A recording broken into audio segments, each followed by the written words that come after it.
making a racetrack layout with Hotwire foam tools and coatings.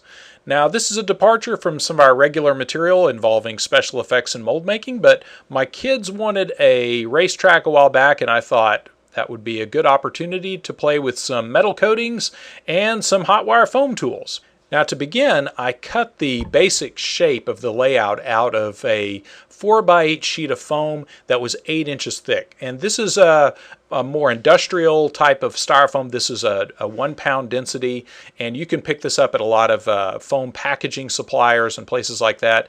If not, you can actually laminate several sheets of the foam sheeting you can find at Home Depot or Lowe's for insulation. And that usually the thickest piece you can find is about 1 or 2 inches thick.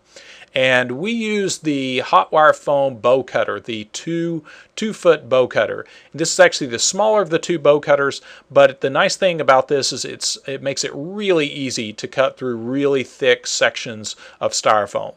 And I use that tool to cut out the rough shape of the overall layout in the foam because it gave that natural look. Just giving an irregular cut gave the natural look of like a cliff face or like a sheer rock. And once I had defined that shape, then I moved it into our actual studio area where I could film more conveniently. So I used some of the scrap pieces to create these little mesa areas, and since those were already kind of halfway there, they're very easy to just glue those down and glue those into place. And then I was able to basically just use all the scrap chunks from carving down this big piece to decorate the layout to look like it was cut in rock. Now, I'm not going to go over all the details of carving this down because overall it's a pretty straightforward process. I used several different tools, from the basic sculpting tool to the hot knife tool to the handheld router to carve this out. And I'll put links to all of the tools and coatings and Sculpt Nouveau products we used in the video description, so be sure to check that out. And one of the really important ingredients to this process was the use of the Styro Goo glue. And again, just in case that's not clear what that is, I'll put a link in the product description. The Styro Goo is a glue that does not contain solvents and is fast drying, so it's really good for sticking EPS or styrofoam pieces together.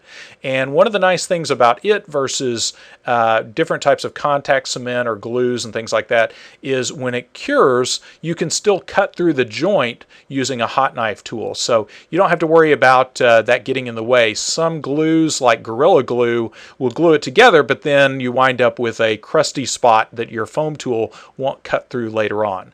So real important there to make sure you use a compatible glue with your foam for two reasons: that you don't want to melt the foam with the glue, and then also you want to make sure that later on, if you're gluing parts together that you're going to then cut into, that you don't wind up with a joint that you can't cut using your Hotwire tool. So we're finishing up on the carving of our foam rocks, and once that's all the way we want it, we're ready to coat this using the foam coat. And the foam coat is a very simple to use, a water-based foam coating system. And for this, I just removed the racetrack. I hadn't glued it down yet. I use that kind of as a placeholder for the foam carving. And I moved the racetrack out of the way, and then I mixed up the foam coat. And we also, just to make this a little bit stronger, I added some of the boost additive. And the boost can be added to improve the impact strength of the all-purpose foam coat. And all of the instructions for that are, and the ratios are on both the boost bottle as well as the foam coat. Now it's hard to see here, I've got the graduated markings facing me, but I'm mixing up the water and the boost according to the directions on the foam coat. And now I'm mixing in the foam coat, and you want to follow these as accurately as possible. This is a fairly forgiving product as far as the mix ratio and how much water you can or can't add. Very forgiving product to use, but to get the maximum strength, you want to follow those instructions as close as possible. Now the other thing I'm doing, in addition to just mixing up the foam coat with the boost additive, I'm also going to be adding some of the grit additive. And what that does is that basically gives it more the look of like a rocky kind of texture. So otherwise, if you don't put that in, the foam coat tends to be fairly smooth and doesn't have that as rocky of a texture, which for most foam coating applications, you want that to be really smooth. So here we're mixing that in, and that'll give us a nice kind of sandy look to the finished piece. And now we simply brush that all over the piece. I actually wound up taking about 2 batches of this mix to coat my entire piece. So it actually goes a pretty long way. Overall, this is a pretty cheap process to do. The foam coat is right around $10 for a little 3-pound jar of it. So all told, we used maybe $20 worth of foam coat to coat this entire layout. And we might have even been able to do it with less than that. And I'm applying it 2 different ways. I'm using a brush, and then I went back with a little Bondo trowel and troweled out some of the areas where I didn't want brush strokes. There's a lot of different ways you could put this on. You could stipple it on with a brush. The main thing is you want it to be a thin coating all over so it'll dry faster. You don't want to build this up too thick or it'll take a really long time to set up. So make sure you brush this on and then use a trowel or a scraper to go in and shape any little areas you want. The main thing here is I just wanted to make sure there weren't any areas that looked like they had been brushed on. Some of those rocky areas, that really doesn't matter, but some of the flatter areas I wanted to make sure it was nice and flat and didn't look like I just brushed on foam coating all over the surface of the foam. Now, once the foam coat was in place, I allowed it to set overnight and set up and dry completely before I proceeded with my metal coating. Now what we're doing here is we're using the Sculpt Nouveau Iron B and some of the traditional patinas to give the look of sandstone, like a desert rock. So we're not really going for iron. We're going to take the iron as a base and then oxidize it to look like realistic sandstone. And the way we're going to do this, if you've watched some of our other tutorials where we create rust on props and things like that, it's essentially the same thing. We're basically putting on 2 coats of the Iron B all over the entire piece. And then the second coat, once that's applied, while it's still wet, we're going to go in and apply the patina. So this is the first coat applied all over the piece. And I always like to do 2 coats at least, just to make sure I don't have any of the bare material underneath showing through. So once that's applied and we let that first coat dry completely, we're ready to add the second coat. And the timing is really critical here. In order to get a really good reaction between your metal coating and your traditional patina, that Iron B needs to be wet. So now that the piece is completely covered with a fresh coat of Iron B, we're ready to apply our patina. And we're actually going to use 2 patinas for this. The first of these is the light green patina. And the light green patina, even though it says light green, when we put it over iron or anything with a ferrous base like that, it's going to create rust. Now, if you're in a nice humid area, you'll see a reaction happen pretty fast. It'll start to turn kind of a reddish brown pretty soon as it starts reacting with that base Iron B metal coating. Now, in addition to that, by itself, that's just going to get us a reddish brown and look like a very old rust. But by using the tan in conjunction with that, that gives us kind of a newer rust, which gives us a really nice look of sandstone all over our piece.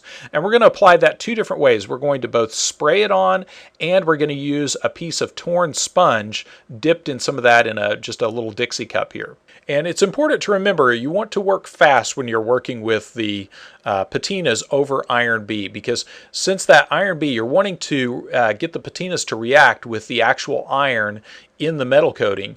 As soon as that dries, it seals in those iron particles and they don't react anymore. So you want to move fast and get your patinas applied over the surface of the Iron B while it's still wet. But if for any reason it does dry out before you get a chance to apply your patina everywhere you want it, you can always go back and brush on some fresh Iron B metal coating and put the patina on top of that. Now you'll find that you get the best reaction with any of these traditional reactive patinas in humid areas with mild heat.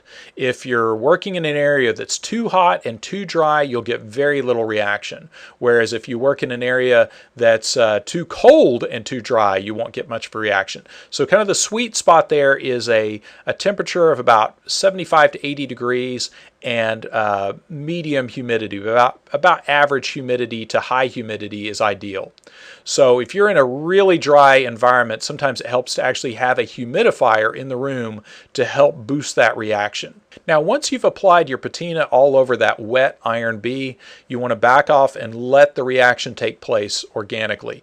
Because since this is a natural reaction that nature is just running its course, creating real rust, you don't want to overdo it. If you keep spraying on fresh patina solution, sometimes that will actually inhibit that reaction. You need oxygen for that to occur. So after a couple of hours, you'll start to see that patina develop. And any places that aren't developing to your liking, you can always go back and put some fresh iron B in those areas and spray some fresh patina solution on and then let it react. Now, I like to let this sit at least overnight to get a really good reaction and a really good color developing. And you'll find that it'll continue to react for a while after that. But as soon as it hits the point where you're happy with the colors and you get that very natural color that you're looking for, that's when you're ready to seal it. And you want to make sure you use a good protective lacquer. This is our Clear Guard, a matte sealer. And this is a really important component here in that this is a corrosion inhibiting and UV inhibiting sealer. And what that means is that stops that reaction. So when it hits the point where you're happy with that color and you seal it with the Clear Guard, it keeps it at that point. If you use a regular sealer that is not corrosion inhibiting, then the color will continue to change over time. Now you'll notice it does darken the color just a little bit when you first start spraying it down with that clear sealer, but as that dries, the original color will return. So now we have our finished layout and ready to put our track back in place. And I just simply put the racetrack back down and used a little bit of 5-minute epoxy to glue it into place. And then of course we added the final touch of some little model trees and shrubbery from a hobby store. And now ready to transplant the Duke Boys to Southern California or the Australian outback, whichever you prefer. And there you have it, a racetrack taken to the next level, as it were, using Hotwire foam tools and Sculpt Nouveau metal coatings. And of course, before this was taken back to my house for my children, we had to get in some slot car time here at Biddy Mold Supply. So I hope you enjoyed our tutorial here. Like I said, a little bit of a departure from the regular effects or mold making fare, but there you have the basic use of Hotwire foam tools and coatings. And as usual, all of the supplies from our videos are linked in the video description, and you can find all of this on our website at brickintheyard.com.